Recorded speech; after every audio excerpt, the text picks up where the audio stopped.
earlier who just had the stem cell. Could you tell us a little bit about how that process went? Because Miss Eloise, she's about to actually go through that, I believe, next month. And I think this will give her some good, this will be a good support system for her right now while she's about to prepare for her stem cell treatment. Are you talking to me? Yes. Oh, all right. Oh, sorry. Okay.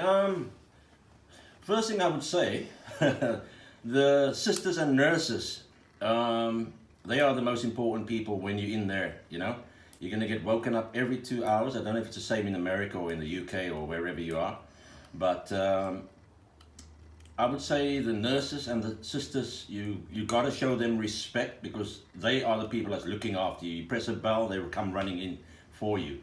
Apart from that, it's a very can be very lonely. People may not be able to visit you like every day, and you're stuck in this room, isolated. Make sure you do a lot of exercise while you're in that room over the 21 days. You can stay up to 4 weeks. I only did 21 days, thank goodness.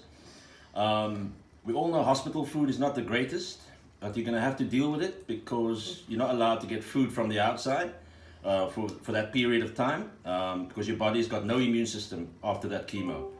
So you're susceptible to any germ, and it could possibly take your life, you know. So that's what you can expect. And how do you feel now? I feel like before I went in. Actually, I feel normal. I've got pain, but like I say, my mental state is very strong. I can kind of handle it. I take painkiller. I take cannabis oil, you know, and obviously my Beulah that she massages me when I've got a lot of pain, and then that also soothes the pain. And another thing that soothes the pain is a nice hot bath.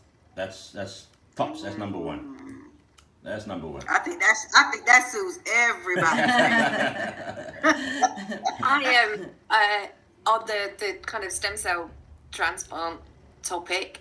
I had a few kind of tips that might be handy for people who haven't kind of gone through it. I mean, I found myself really, really fatigued and nauseous while I was in the hospital. So my big advice that I always tell everyone is it can be boring. You're just sat in a room all day on your own, but don't think you're going to do anything that involves too much concentration, like reading a book or even like watching a film was a bit tiring. So audiobooks was my big suggestion. Right. And music and podcasts, that kind of thing. That was the thing that I suggested for people while they're in hospital. So that's the thing you could ask for, is support from people, is to if they want to give you like gift cards for Audible or whatever. I was allowed some food of my own while I was in the hospital. So as long as it was like packaged food, like chocolates and that kind of thing. So that was a lot easier for me to eat than disgusting hospital food. So that was a really useful thing to take with me as well.